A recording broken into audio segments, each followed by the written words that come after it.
certainly encouraging. This time last year, early early surveys and focus groups were looking at like a 3-4 year recovery. Well, it sure seems like that's going to be off, and so that's encouraging for us here at the airport. To accommodate to the large number of travelers they expect to see this summer, Love Field is ensuring that they take all precautions to keep their passengers safe. The things that we've put in place, the protocols we've put in place, the focus groups that we've done, the teams we put in together to make these decisions, we're done so with ourselves in mind and also with passengers in mind, knowing that if they want to travel, we're going to have to do things to make them feel comfortable, to make them feel safe. And we've been doing those things really even since the pandemic began. So, once people feel comfortable to travel, they can come out to Dallas Love Field knowing that it's going to be a safe, clean, and inviting environment. As summer rolls around, we will have to stay tuned on how conditions play out. That's all I have tonight. Hannah and Andrew, back to you in the studio. Thank you, Hannah. The happiest place in the world just got a little happier. Disney announced Wednesday that it would reopen its doors next month. So far, Disney plans to only reopen its California resort, which houses Disneyland and California Adventure. Now, Disney plans to reopen on April 30th with limited capacity. And being closed for more than a year, Disney is planning to recover as the place where non-COVID dreams come true. Now, it sure was a windy walk to the studio this evening. It sure was, Andrew. I never know what to expect from Texas weather. However, our weather anchor, Jessica Jalal, might. Jessica? Thanks, Hannah. Now, it was extremely windy when I was walking up to the studio. But with that being said, let's take a look at our current conditions. We are currently at 59 degrees. It does feel like 58, and skies are clear and sunny. Wind speeds are heading west at 25 to 30 miles per hour, and it is going to get higher at 30 miles per hour as well. And there is a national wind advisory out until 7 p.m. So what that means is that road conditions can be a little difficult to drive. It's going to be a little patchy from the dust. But let's move on to tonight's conditions. So there's going to be a low of 41. It's going to feel colder at 38 degrees, and wind speeds are heading northwest now at 30 miles per hour. Let's move on to tomorrow's forecast. So tomorrow's forecast is also going to be a high of 59. It's going to feel like 58 and 20 mile per hour wind speeds. It won't be as windy as it is today. That's it for our current conditions. Tune in later for our full weather report. Thanks, Jessica. With the nation beginning to slowly open back up, there's excitement in the air to get back out and celebrate St. Patrick's Day. But fears of rapidly spreading variants during holidays like this have begun to grow. As the race to get the nation vaccinated continues, CNN's Nadia Romero has the story. A small group marched in a largely virtual celebration of the world's biggest St. Patrick's Day parade in New York City. A pop of green outside the White House comes with a firm message from the Biden administration discouraging large gatherings. Masks, distancing, avoiding congregate settings, and washing of hands. The latest data from Johns Hopkins University shows COVID-19 cases at least 10% higher than last week in 15 states. But still, overall numbers are down in the country. The same data shows at least 10% of the adult population fully vaccinated in all states, despite vaccine shortages. We're working through that supply constraint, and I think in the weeks ahead that supply constraint will diminish, and then we're really going to need to do the hard work, as you note, to work towards getting vaccine in places that it hasn't touched yet. The House holding a hearing asking Biden administration health experts about vaccine distribution. One lawmaker on that House committee, Dr. Raul Ruiz, frustrated by challenges. The greatest factor in those communities is not whether or not they want the vaccine, it's the systemic barriers that exist where you have very few doctors, very few clinics, and you have decreased resources. And now a rush to get shots in arms as COVID-19 variants spread. With St. Patrick's Day and spring break bringing out the crowds, Fauci calling variant spread one of the most concerning developments in the pandemic. In Washington, I'm Nadia Romero. Although post-holiday COVID fears remain, millions are still set to get vaccinated as Phase B continues to roll out. Big tech companies, such as Apple, are helping to make the vaccine process a little less confusing. So if you happen to have an Apple iPhone, all you have to do is ask Siri where you can get the COVID-19 vaccine. And if you aren't eligible for the vaccine just yet, Apple still identifies where you can get tested using their Map app. Apple's announcement comes one day after Facebook launched their own vaccination app in an effort to contribute to the vaccine race. And if you need a ride to your vaccine appointment, popular ride-sharing app Lyft has you covered.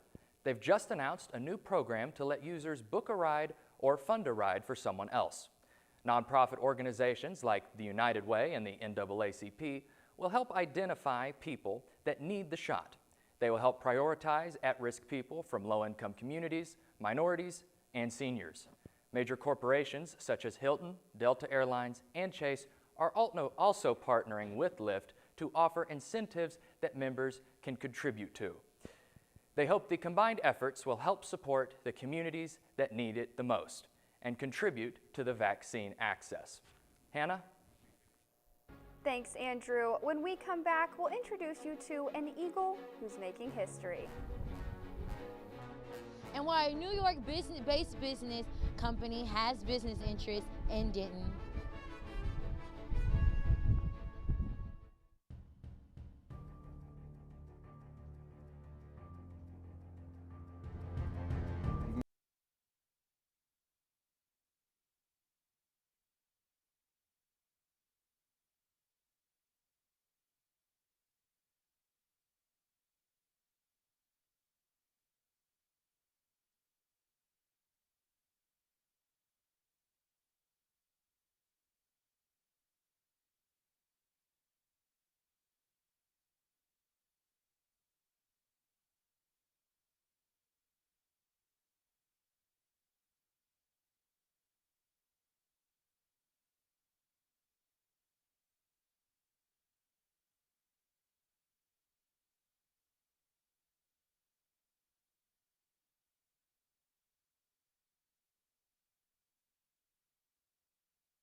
A. Bailey Hutchins Convention Center in Dallas has just opened its doors to 3,000 migrant children, following an order put in place by the Biden administration. This to accommodate the recent surge of immigrants in Texas. CNN's Britt Conway has the story.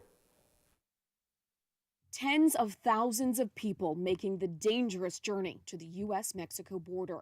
President Joe Biden is asking them not to. I can say quite clearly, don't come, and what we're in the process of getting set up. Don't leave your town or city or community. Still, federal officials expect them to keep coming. Most families and adults are being sent back, but all too often, children are crossing by themselves. Thousands are already here, and there's massive overcrowding. A lawyer representing unaccompanied minors says things need to change. It is an untenable situation that the administration needs to address immediately. The administration says it's a work in progress. We are building the capacity to address the needs of those children when they arrive. And that includes using a Dallas convention center to shelter migrant teenage boys, starting today. The crisis these children are facing, these families, has become political. It's a pent-up surge that had started under Donald Trump. And is entirely caused by the actions of this administration. This administration admits there is the perception enforcement is now more relaxed, but they say that there are other elements fueling migrants outside of who's sitting in the White House, like devastation in Central America from 2 hurricanes last year, the toll of the pandemic, and worsening conditions these people are trying to escape. I'm Britt Conway reporting. Denton is a growing city of businesses, and New York seems to think that as well. Our anchor Jocelyn Laster is at Razor Ranch. Jocelyn? Thanks, Hannah. We're here at the Village of Razor Ranch complex in Denton, where a New York-based lender has just purchased these apartments. Village at Razor Ranch is a brand new luxury apartment complex. A loan of $45.5 million was paid for by the New York-based company Square Mile Capital Management, LLC. While they only hold the loan, the actual owner is the real estate company 7C Holdings, based in Plano. When asked why the purchase, a spokesperson for Square Mile Capital responded, the property is well located and proximate to the Razor Ranch Town Center, the University of North Texas, and the Denton Medical District. So if you're looking for a place to become new Peloton bike lovers, or decompress in the Himalayan sea salt sauna, or wash away your worries in the sea salt pool, the Village is the right place for you. That's all I have here. Back to you in the studio. Thanks, Jocelyn. Exciting opportunities are happening here on campus, specifically for first-generation college students. My co-anchor Andrew Fancher and I have the story for you.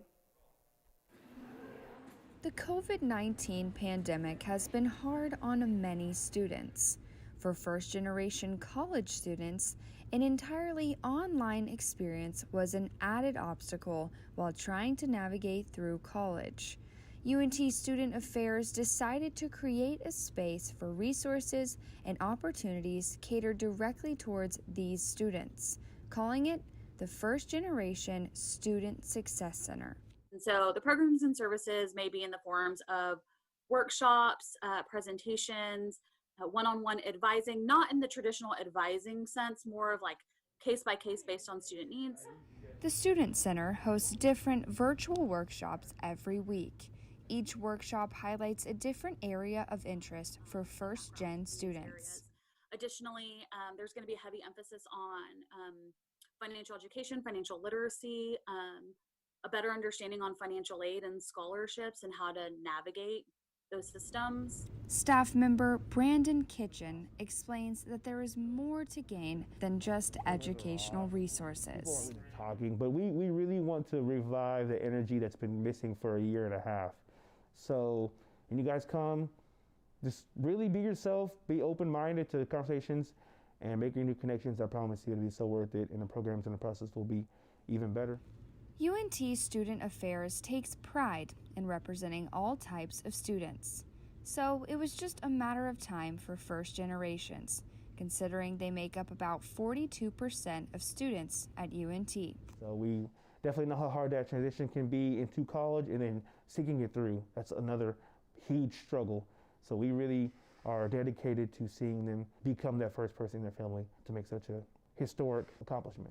The First Generation Student Success Center offers educational resources and an inviting community for all students. Now, you know, Hannah, as a first-generation student myself, I was very pleased to see something like this come to fruition. I agree. It's great that our university makes efforts to accommodate for all students. Now, you know, Hannah, another thing I like about Denton is getting out and about in our ever-changing weather. I agree, Andrew, but it's important to keep in mind that severe weather season has begun. Let's see what's in store this week. Jessica?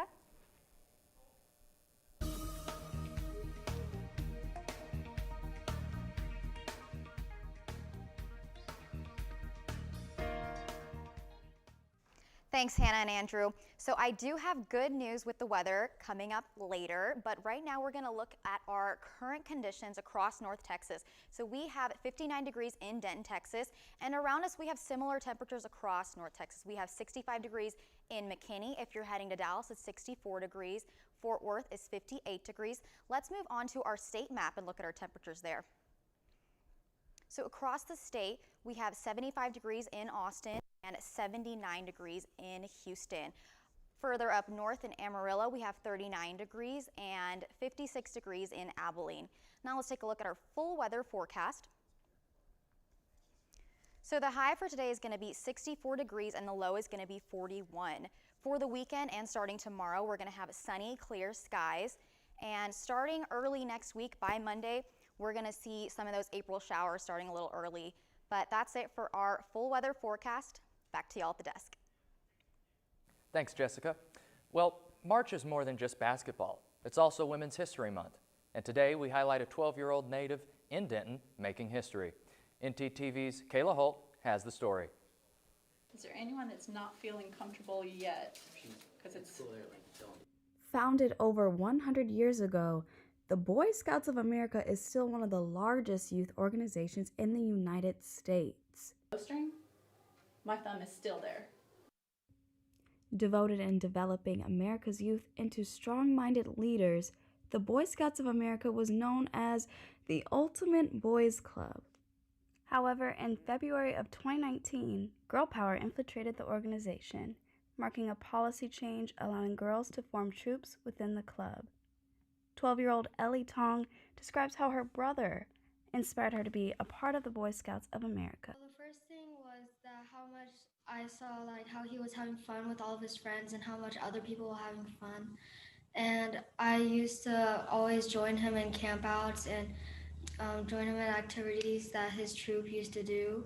So I always wanted to see how what it was like to do it. And once I joined, I just really got into it. I really wanted to continue. Everyone is very proud of Ellie as she's the first girl in Denton to earn the highest possible rank of Eagle Scout. Yeah, the requirements help them. I feel like it's something that builds character, confidence in them. And so I wanted that in my children. So Ellie is among several other young girls to achieve Eagle Scout ranking. The celebration can be viewed at longhorncouncil.org. Reporting for ntTV, I'm Kayla Holt. Coming up, a new app in town that helps you look for fun activities. And for all the basketball fans out there, March Madness is finally here. Stay with us.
Sometimes we get so caught up in life that we forget to get out and explore what the town has to offer us.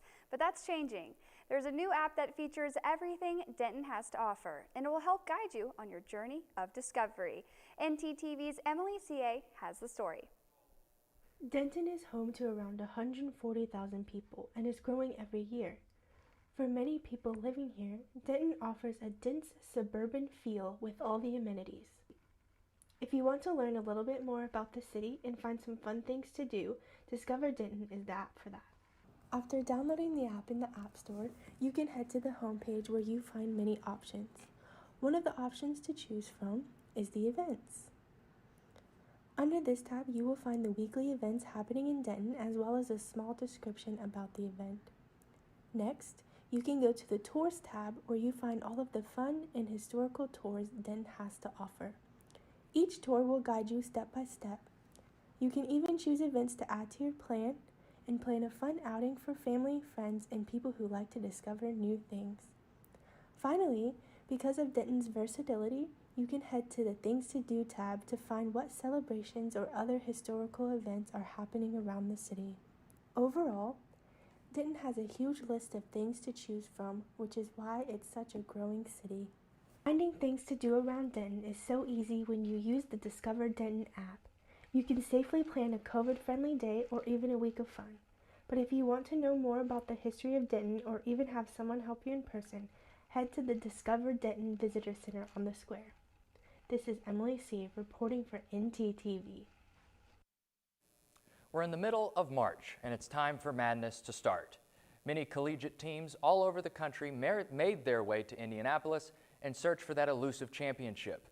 Because of the pandemic, the NCAA picked 4 alternate teams that were only there in case the other teams did not make it. But Fortunately, all the teams met those precautions and protocols. But that's not the only important date in the world of sports. That's right, Hannah. We've got some big dates ranging anywhere from NFL to our very own Mean Green basketball. And I believe our very own Armando Berry has more. Armando? That's right, Andy and Hannah. Plenty of important dates that mean a lot for your pro football teams and what's going on with those dancing Mean Green. I'll let you know right after the break.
It's a great time to be a part of the Mean Green. The UNT men's basketball team will be playing at the NCAA tournament for the first time since 2010 with their first matchup against 4th seed Purdue on Friday. We've known that for the past 5 days, but it was announced last night that the Mean Green's first round at Lucas Oil Stadium will tip off at 6:25 p.m. North Texans that make the trip to Indianapolis would only be able to attend the game at 25% capacity. You can still support your Mean Green from home Friday night on TNT. Today at 4 p.m. was the start of a new league year for the National Football League, which means it's time to expect some new faces in new places. There's already been some free agent agreements that are now player signings for and from the Dallas Cowboys. Yesterday, NFL insider Adam Schefter reported a one-year, $10 million deal bringing former Cowboys QB Andy Dalton back to the Midwest for the Chicago Bears. The Cowboys went ahead and made some moves of their own with the signing of former Buffalo Bills O-lineman Ty Nsekhe to a one-year deal and inked a two-year, $3.5 million deal to return cornerback C.J. Goodwin back to Dallas. The Dallas Mavericks are set for their biggest Western Conference test since the All-Star break as they host the number 4 seed LA Clippers at 8:30 p.m. The game will be broadcast as the nightcap of ESPN's NBA Wednesday doubleheader and is bound to be a great one. After losing their previous game to the OKC Thunder, a win or a loss tonight could potentially raise or lower the Mavs a spot in the standings, with the Western Conference playoff race only separated by a game apiece. Besides the game taking place at American Airlines Center tonight, the Mavs family is with heavy hearts after the announcement that former Mavs center Sean Bradley suffered a traumatic spinal cord injury that left him paralyzed. The injury occurred on January 20th when Bradley was struck from behind by a vehicle while riding his bike around the block of his home in St. George, Utah. In a statement on Bradley's behalf, Mavs owner Mark Cuban stated, "Sean has always been incredibly determined and shown a fighting spirit. We wish him nothing but the best with his recovery. He will always be a part of our Mavs family," end quote. As a North Texas community, we should all send our thoughts and prayers for Sean Bradley and his family as he recovers. That's all for sports tonight. Hannah, back to you at the desk. Thanks, Armando.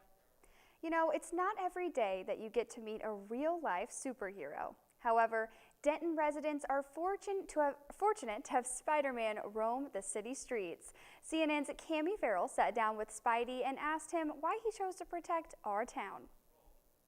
Many things have changed over this past year, but one thing has stayed the same: the Denton Spider-Man. Spidey first came to town during last year's COVID lockdown. Somebody asked me if I would show up to their kid's birthday party to say hi because they couldn't have a party. They lost their jobs, couldn't have a party because of COVID. And so I said, sure, absolutely, I'll show up. And from that, we've almost done 1,000 parties since then. After celebrating a year, Spider-Man continues to grow in popularity among Dentonites. As he rides through town on top of his Spider-Mobile, people of all ages know they're in for a treat. All it takes is a quick Facebook message to your neighborhood Spider-Man, and he will make an appearance. How I have ran it from the beginning is, not charging anybody, just relying on the community to give back. Let people donate what they're comfortable with, not setting a price on anything, not charging anybody anything. But even superheroes need help, and that's where Spider-Man's wife, Spider-Woman, comes into the story. I try not to throw him off the top, drive slow, help him get presents ready. I'm a teacher aside from this, so as soon as I get home from work, we're usually going to some parties. So. The two have forever changed the lives of many in Denton and don't plan to stop anytime soon. It's just so much fun on a daily basis doing this. It's just, I get to wake up and put a Spider-Man outfit on and make people laugh and smile. What? That's so crazy. If you want to learn more about how to support the Denton Spider-Man, you can check out his Facebook page. For ntTV News, I'm Cami Farrell. Well, I guess I know what I'm going for this Halloween, and that is Denton Spider-Man specifically. Yes. Now, Hannah, who is your favorite superhero? Oh, well, after watching that was pretty awesome. I think I have a new favorite. Denton Spider-Man takes the cake. Of course. Well, everyone, thanks for watching ntTV Nightly News. Join us again tomorrow night at 6 here on North Texas Television.